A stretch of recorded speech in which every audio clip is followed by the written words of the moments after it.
आप देख रहे हैं हर खबर हिमाचल प्रदेश में, आपके साथ रवि राजपूत। वहीं मुख्यमंत्री सुखविंदर सिंह सुक्खू और राष्ट्रीय कांग्रेस महासचिव प्रियंका गांधी ने आज कुल्लू में भारी बारिश के कारण आपदाग्रस्त स्थानों का दौरा किया और प्रभावितों से मुलाकात की। दोनों नेताओं ने कुल्लू के संगम ब्रिज और मनाली के आलू ग्राउंड सहित विभिन्न स्थानों का बारिश से हुए नुकसान का निरीक्षण किया। लोगों ने प्रियंका गांधी को अवगत कराया कि मुख्यमंत्री सुखविंदर सिंह सुक्खू और राज्य सरकार ने आपदा में उन्हें हर संभव मदद प्रदान की है। मनाली में पत्रकारों से बातचीत करते हुए प्रियंका गांधी ने कहा कि हिमाचल प्रदेश के लोगों ने आपदा का मजबूती के साथ एकजुट होकर सामना किया है और राज्य के मुख्यमंत्री सुखविंदर सिंह सुक्खू, सभी मंत्री और कांग्रेस के विधायकों ने ग्राउंड जीरो पर रहकर लोगों की मदद की है। उन्होंने कहा कि राज्य के लोग श्रमदान कर रहे हैं और बढ़ चढ़कर आर्थिक मदद भी प्रदान कर रहे हैं। प्रियंका गांधी ने कहा कि आपदा में बागवानों और किसानों को काफी नुकसान पहुंचा है और केंद्र सरकार को उनके बारे में भी सोचना चाहिए। प्रदेश सरकार की तरफ से तो खूब प्रयास हुए हैं, आप जानते भी हैं। मुख्यमंत्री जी भी, मंत्री, सारे हमारे मंत्री विधायक सब ग्राउंड पे ही रहे और उन्होंने लगातार पूरी कोशिश की, कर रहे हैं। केंद्र सरकार की तरफ से अगर राष्ट्रीय आपदा घोषित हो जाए तो इससे बहुत फायदा हो सकता है, मदद हो सकती है, क्योंकि हम जितना भी करना चाहते हैं, पूरा प्रयास भी करें, तब भी जितनी आपदा आई है और जितना नुकसान हुआ है उसको एक्चुअली पूरा भरने के लिए केंद्र सरकार के बिना नहीं हो पाएगा। तो मेरा तो अपील है केंद्र सरकार से कि इसको नेशनल डिजास्टर घोषित करें। और एक और अपील है कि जो यहाँ के बागवान हैं और किसान हैं उनकी मदद के लिए भी जिस तरह की पॉलिसियां निकाल रहे हैं। मैंने माननीय प्रधानमंत्री जी को याद करवाया, मैंने कहा कि नेशनल डिजास्टर इसको डिक्लेयर कीजिए। उन्होंने मुझे पकड़ के कहा कि हम इसको करेंगे, उसमें जल्दी नहीं। तो पहले भी हमने पूरी जो केंद्र सरकार के नियमों के तहत 10 अगस्त तक हमने 8,000 करोड़ रुपये का जो अनुमान था उसके जो दिया। दूसरी आपने तो 14 अगस्त को आई है, तो 12,000 करोड़ से ज्यादा का नुकसान है, स्कूल तक नहीं हुआ। और मैं धन्यवाद करना चाहूंगा कि मैडम ने स्पेशल आकर आज सारी जगह दौरा करने का विचार रखा है और खुद अपनी आंखों से ये उन्होंने देखा है। बढ़ते हैं अगली खबर की ओर, जहां हिमाचल सरकार में पंचायती राज और ग्रामीण विकास मंत्री अनिरुद्ध सिंह ने केंद्र सरकार पर निशाना साधा है। उन्होंने कहा कि देश में बेवजह की बहस को जन्म देकर लोगों को ध्यान मूल मुद्दों से भटकाने की कोशिश की जा रही है। इंडिया का नाम बदलकर आधिकारिक तौर से भारत करने को लेकर चर्चा जोरों पर है। वहीं G20 शिखर सम्मेलन में प्रधानमंत्री नरेंद्र मोदी के आगे लगे देश के नाम की प्लेट में इंडिया की जगह भारत लिखा था। इस नए बदलाव की चर्चाओं को अधिक हवा दे रही है। इसी को लेकर हिमाचल प्रदेश सरकार में ग्रामीण विकास एवं पंचायती राज मंत्री अनिरुद्ध सिंह ने केंद्र सरकार पर निशाना साधा है। कैबिनेट मंत्री अनिरुद्ध सिंह ने कहा है कि देश में बेवजह की चर्चाओं को जन्म दिया जा रहा है। देश का नाम चाहे भारत हो या इंडिया, दोनों एक ही बात है।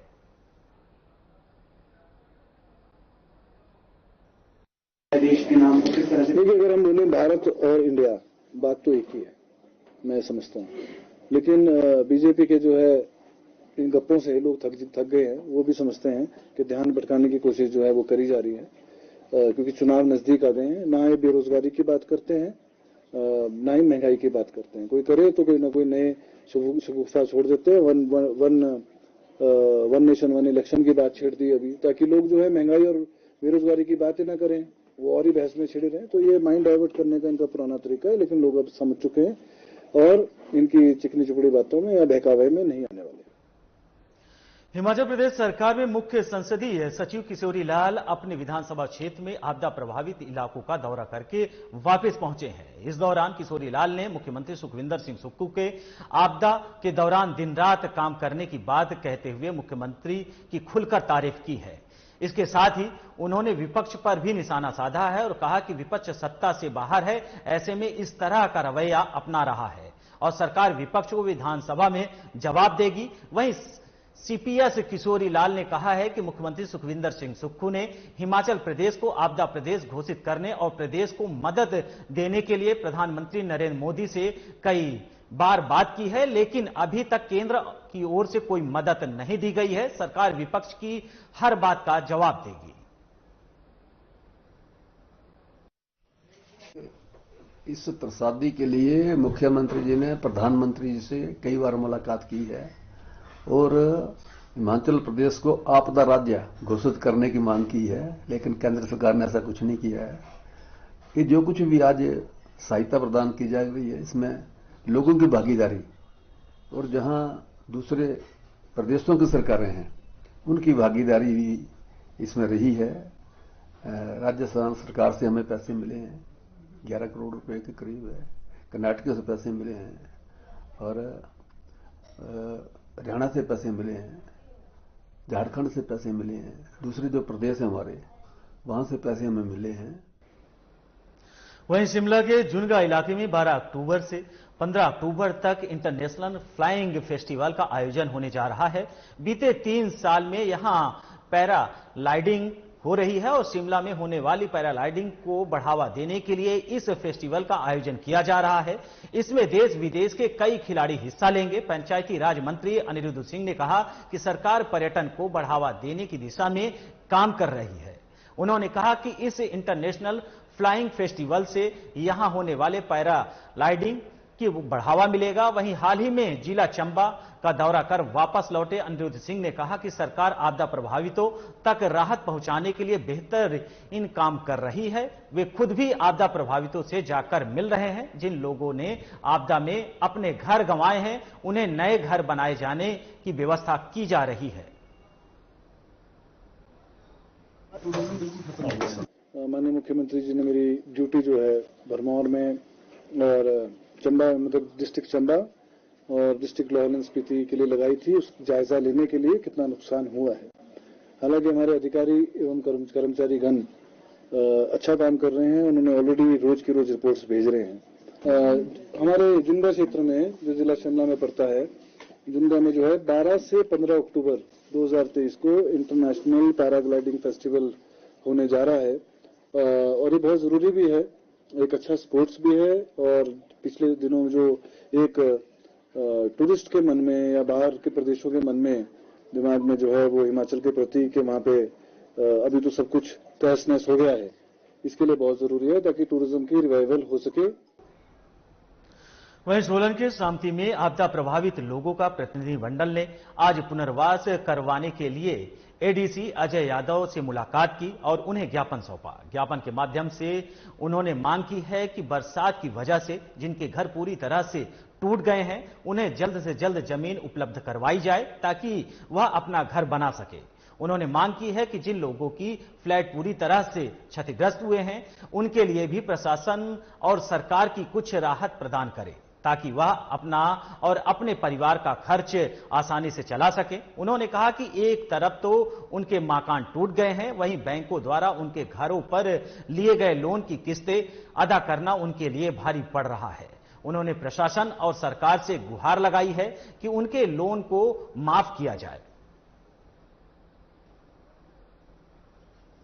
आज हम अपने जो शामती में जो बरसात के कारण जो आपके 20-21 मकान बिल्कुल गिर चुके हैं, उसके उस विषय में सब पूरा एक डेपुटेशन एडीसी सोलन अजय यादव जी से मिलने आए थे और हमने वहां की उनको पूरी स्थिति सर को बता दी कि जैसे 10 जुलाई को जो ये मकान गिरे थे उसके बाद वहां पे जो आपके जो फ्लैट के जो मालिक थे वो तब से लेके आज तक किराए के मकान में रह रहे हैं और हमने प्रशासन से भी और सरकार से भी आग्रह किया कि इनके रहने की व्यवस्था की जाए। 10 जुलाई को जो आपदा आई थी उसमें हम लोग बेघर हो चुके हैं, तो 10 जुलाई से लेकर आज 11 अगस्त हो चुका है, लगभग 2 महीने हम लोग बाहरी किराए पे रह रहे हैं, खुद भी किराए पे हैं और जो हमारा सामान था उसका भी हम किराया प्रति माह अलग से दे रहे हैं, तो लगभग 20-25 हज़ार रुपये महीने का खर्चा अतिरिक्त हमको देना पड़ रहा है। दूसरा, हमने बैंकों से लोन लिए हुए हैं, उनकी भी किस्तें हमारी बराबर बैंक में जा रही हैं। तो आज इसी बातों को लेके आज हम एडीसी साहब से यहाँ पे हम मिले हैं, ज्ञापन दिया हुआ है, तो उन्होंने आश्वासन दिया है। वहीं हिमाचल प्रदेश स्कूल शिक्षा बोर्ड ने 10 सालों के 10वीं और 12वीं के लाखों विद्यार्थियों का डेटा डीजी लॉकर में उपलब्ध करवाने की प्रक्रिया शुरू कर दी है। विद्यार्थियों को डिटेल्स मार्कशीट और माइग्रेशन सर्टिफिकेट और पासिंग सर्टिफिकेट उपलब्ध करवाया जाएगा।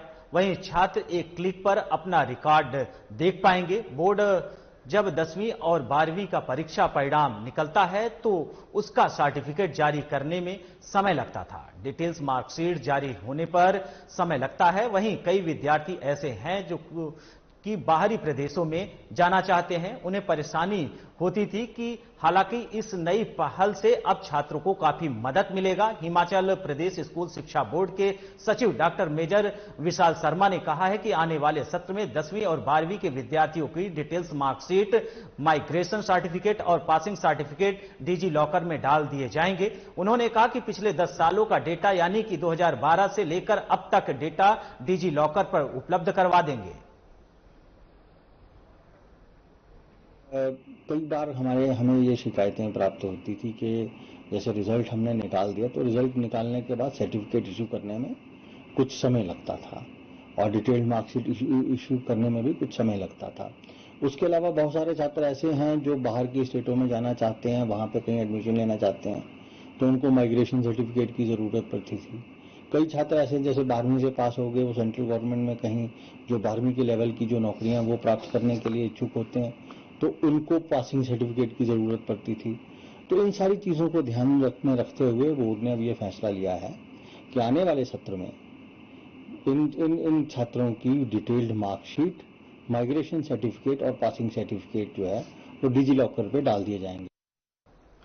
वहीं शिमला से एसएमसीसी अध्यापकों ने सरकार को 30 सितंबर तक का अल्टीमेटम दिया है। अगर सरकार उनके लिए पॉलिसी का निर्माण नहीं करती है तो 2500 से ज्यादा अध्यापक सड़कों पर उतरेंगे। वहीं एसएमसी अध्यापकों ने आरोप लगाया है कि वह 2012 से अपनी सेवाएं दे रहे हैं, लेकिन नीति न बनने के कारण अलग अलग सरकारों में उनका शोषण हो रहा है। वहीं एसएमसी अध्यापक संघ के अध्यक्ष सुनील शर्मा ने शिमला में प्रेस वार्ता करते हुए बताया कि पीटीए, पीएटी और पीएआरए पीरियड आधार पर लगे शिक्षकों के कम अंतराल में ही नियमित किया जा चुका है, जबकि एसएमसी यानी अध्यापकों को नियमित करने की कोई पॉलिसी नहीं बनाई जा रही है। देखिए, हम कई महीनों से जो है सरकार से मिलते आ रहे हैं, लेकिन आश्वासन के सिवाय आज तक कुछ भी नहीं मिला है। और अगर 19 का 20 भी हमारे पॉलिसी में अमेंडमेंट होता, इतनी कैबिनेट हुई है, लेकिन सरकार ने अभी तक 19 का 20 नहीं किया है हमारी पॉलिसी में।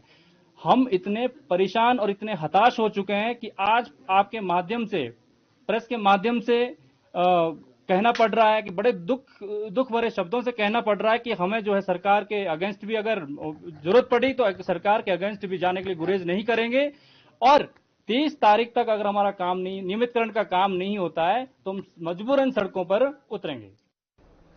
वहीं हिमाचल सरकार द्वारा बाहरी राज्यों की टैक्सी गाड़ियों और टेम्पो ट्रेवलर पर टैक्स लगा दिया है, जिस पर पंजाब टैक्सी यूनियन भड़क गए हैं और हिमाचल सरकार से फैसला वापस लेने की मांग की है।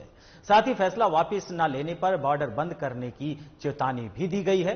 आजाद टैक्सी यूनियन पंजाब प्रतिनिधि मंडल महासचिव ने कहा है कि जहां परिवहन निगम के सचिव से मुलाकात कर इन मसलों को वापस लेने का आग्रह किया है। आजाद टैक्सी यूनियन के अध्यक्ष सरनजीत सिंह कलसी ने कहा है कि हिमाचल सरकार द्वारा टैक्सी बिल संशोधन की प्रक्रिया को आगे बढ़ाएंगे, जिसमें टेम्पो ट्रेवलर और अलग से टैक्स लगाया गया है, जो कि सही नहीं है। पिछले दिन ही ड्राफ्टिंग हुई है एक नोटिफिकेशन की, जो हमारे डिप्टी सीएम है उन्होंने और ट्रांसपोर्ट डिपार्टमेंट के जो प्रिंसिपल सेक्रेटरी है उन्होंने एक जो हिमाचल का टैक्सेशन शोध बिल है उसमें एक ड्राफ्टिंग की है। क्योंकि मैं बताना चाहता हूं हमारे पास टूरिस्ट गाड़ियां हैं, चाहे वो 12+1 है, चाहे वो 17+1 है, चाहे वो 20+1 है। हम पहले तो मिनिस्ट्री ऑफ रोड ट्रांसपोर्ट को 80,000 रुपया साल का टैक्स पे कर रहे हैं, उसके बाद अपनी स्टेट को टैक्स पे कर रहे हैं।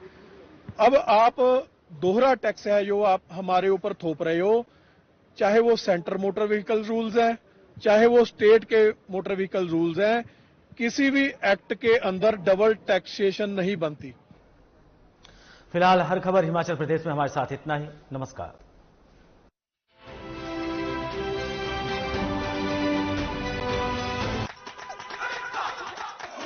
मुझे लेफ्ट ले